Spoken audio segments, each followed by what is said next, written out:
If you're feeling held back by your camera and you're ready to level up your photography gear in 2024, then watch this video. I'll be revealing the best camera deals for landscape photographers in 2024, so this will be your best year of photography ever. And there's no need to worry about price or brands because I'll be sharing all types of brands in everybody's budget, all that coming up. Let's start off with the most budget-friendly beginner cameras. So if you're jumping into photography, these would be great deals for you. First off, we have the Canon Rebel T8i. Way back when I started photography, I actually shot with the Canon Rebel T2i, and I've talked to countless photographers who started with this camera as well. The T8i is just the latest version in a long lineage of great cameras by Canon and has a mass multitude of lenses available for you to choose from, and it also comes in several packages that you can choose from as well so that you can have all the lenses that you could possibly imagine at your fingertips with this camera.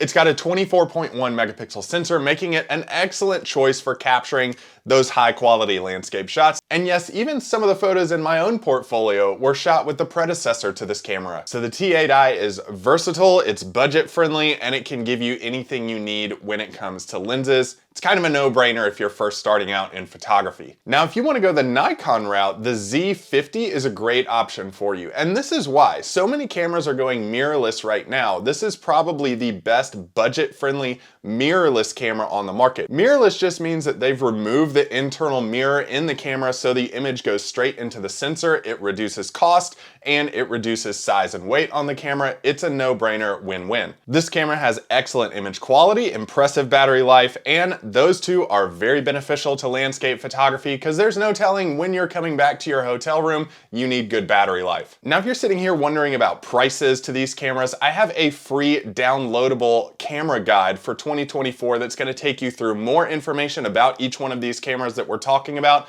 So go ahead and download that free copy in the link below. Next up is the Sony A6400 mirrorless camera. I loved the Sony A6000 when it came out, and this is just one of the newer models of that camera. The A6000 is actually a camera that I used to actually teach people how to take photos, so the image quality on this is amazing. It's also tiny, like you could fit this thing in your pocket without a lens on it, and it has great image quality, plus low light capability and low noise in the sensor as well, just meaning that you can take really clean photos in the dark, i.e. night photography enthusiasts on this one. The Sony A series cameras use an E-mount lens, and there's no faster growing lineup of lenses than the E-mount lenses, so you're definitely going to have tons of choices available to you if you are interested in this camera. You're actually watching this on an E-mount lens as we speak. Next up is the Fujifilm XT30. I used the Fujifilm XT30 a few years ago. Yes, this is kind of an older camera, but I still think it stacks up to a lot of the newer cameras. Plus, that'll actually save you cost because it's going to be cheaper than a lot of the newer models, but it still gets the job done. There are no better lenses on the market than Fuji lenses, hands down. The glass inside of Fuji lenses cannot be beat, and they have a huge lineup for this camera. Now we're gonna get to more Fujifilm X series cameras later on in this video, so definitely watch for those at a higher budget and with more capabilities and more features in them as well. But the XT30 is an APS-C 26.1 megapixel sensor, and it stands out with this amazing, just classic design. A beautiful camera to have. I really enjoyed using it when I was shooting with it in the mountains. Small, lightweight, can go anywhere and do anything you want it to. Next up is the OM System OM5. This is a great camera. It's tiny, but this is an action-packed camera that can go anywhere and do anything. It has a very fast frame rate. Now the sensor is a micro four third sensor, which isn't that big of a deal because they actually have stacking technology where you can make 50 megapixel photos with this sensor whenever you're out in the field. So the size of this sensor shouldn't be an issue for you. And OM System, which used to be Olympus, makes great cameras, and they have been doing so for a long time. By the way, not only is there a full free downloadable guide for these cameras for you to pick which one is best for you, but I also have them all affiliate linked in the description below so that you can check those out more.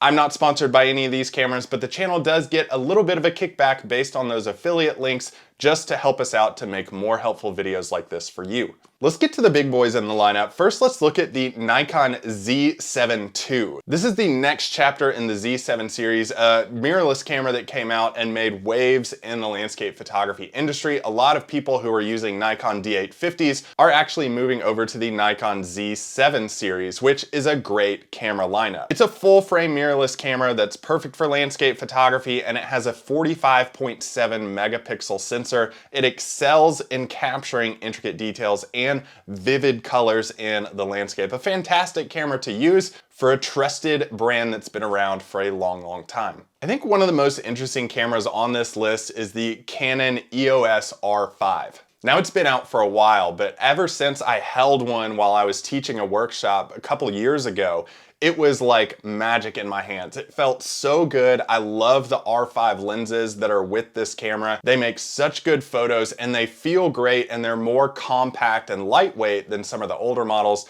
and they just have a lot of great features. This is a full frame camera with a 45 megapixel sensor, and it has incredible image quality. And the EOS R5's fast autofocus system and advanced image stabilization are actually really valuable features for capturing landscapes in so many different conditions, so this is a very versatile camera. Now, we talked about Sony A series cameras just a little while ago and the more budget-friendly options. The next one up on the list is the A7R IV from Sony. It boasts an astonishing 61 megapixels in this camera's sensor and has incredible detail with real-time eye autofocus technology, which is helpful if you're a landscape photographer who likes to dabble in wildlife photography too. It's a great autofocus system that helps you get the right shots every time.